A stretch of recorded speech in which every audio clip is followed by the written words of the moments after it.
Okay, okay. So today we're talking about JFK. Yeah, that JFK. And what if he didn't, get shot? Would we still have the Vietnam War? Would the CIA be toast? Would America have cooler hair? I don't know. But Rick and Leela sure have thoughts. So, let's roll. Okay, welcome to the deep dive. Today we're plunging into a really fascinating thought experiment. We're pulling key insights from excerpts of a source called If Kennedy Lived, an Alternate History. We're starting November 22, 1963, Dallas. A day history remembers, obviously, as a tragic turning point. But this source asks, what if that turn, just didn't happen? What if President Kennedy had survived? That's the core question, isn't it?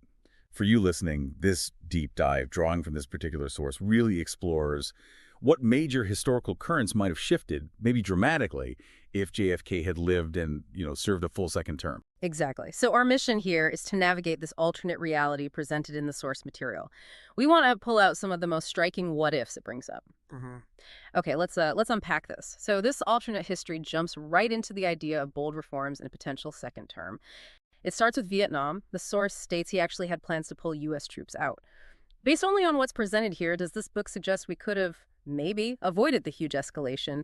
It really does strongly imply that intention. Yeah. I mean, the source frames the withdrawal plan not just as a maybe, but as a policy direction Kennedy was genuinely considering. And it connects this directly to a massive social consequence. It suggests that, without the really deep scars of that long, devastating conflict, the counterculture movements of the late 60s, they might have evolved differently. Maybe, as the source puts it, more optimistic or perhaps more chaotic. It leaves it open. Wow. It just highlights how pivotal that one decision could have been. That ripple effect is huge. Right. Okay, shifting gears a bit. This alternate history also dives into power structures right here in America. It mentions JFK spoke of breaking up the CIA and reducing the influence of military-industrial powers. Now that gets really interesting. According to this account, was he likely to succeed? I mean, that's a monumental challenge. Well, the book is pretty direct in saying this was a stated goal for his hypothetical second term.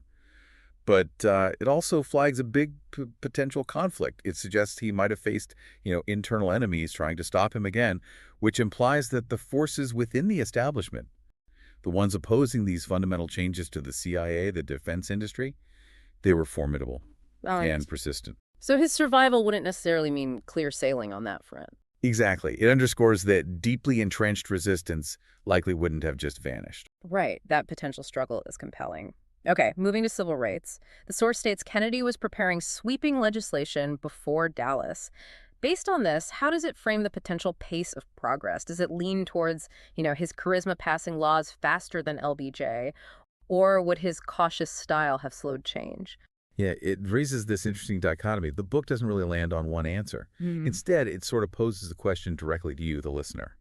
It asks you to think about whether Kennedy's specific style, leveraging his popularity, maybe, but known for being more measured, would it have been more or less effective than LBJ's approach? LBJ, who really knew how to work Congress, using intense political maneuvering.